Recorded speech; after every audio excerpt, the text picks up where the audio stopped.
Now you can see that's not big, but what I'm doing is I'm just taking this dirty jig swim jig with the bullfrog zoom speed crawl on the back of it, and I'm swimming it through the pads in about 1 to 3 feet of water.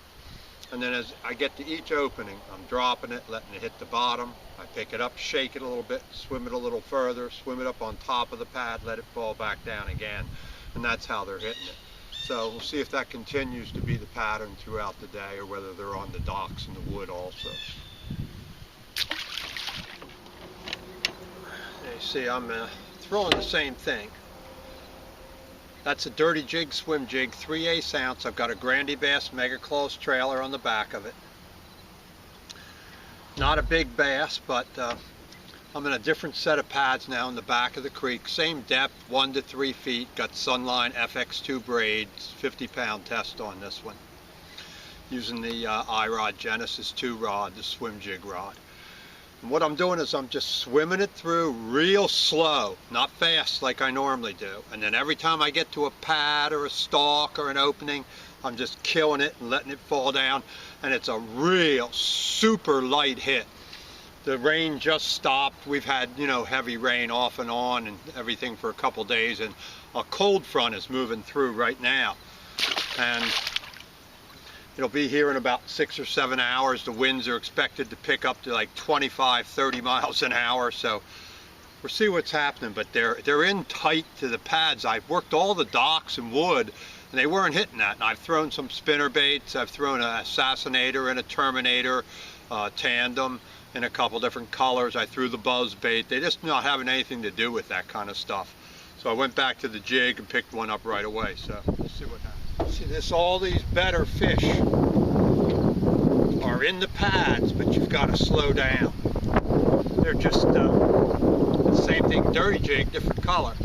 Now I put on the red rattles on this one with the Grandy Bass Mega Claws. Same thing, Sunline. Got the St. Croix Legend Elite that I'm using on this one. This is a much better bass, and you just have to slow down. They're buried deep in the pads, about 1 foot to 3 feet deep, in the thickest stuff. That's the deal. And you just have to slowly, you can barely detect the hits, honestly. The hits are so light, even when you're a line watcher, you can barely even see the line jump. You just feel the slightest little tick. Something's different, something's not the same. Set the hook immediately. That's the deal with this. As you can see, that's a much nicer bass. All right, let's just see if we can get some more. I decided to go all the way into the back of this creek and see if something was here up shallow.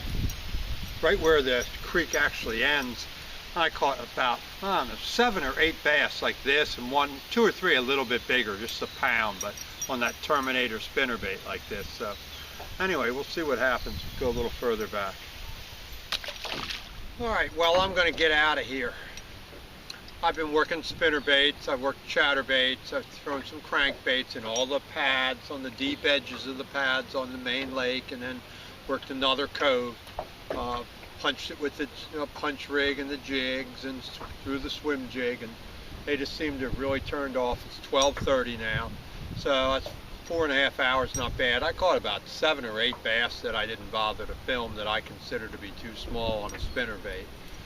But it's not what I call hot fall action yet, but I'm telling you, if you guys get in there and you work slow, you get in with that jig, you flip the holes, you punch into the pads, you're going to catch some of the bigger bass. You just got to work slower, pick the best areas, really pick them apart. So until next time, after this front passes through, this is Steve Von Brandt.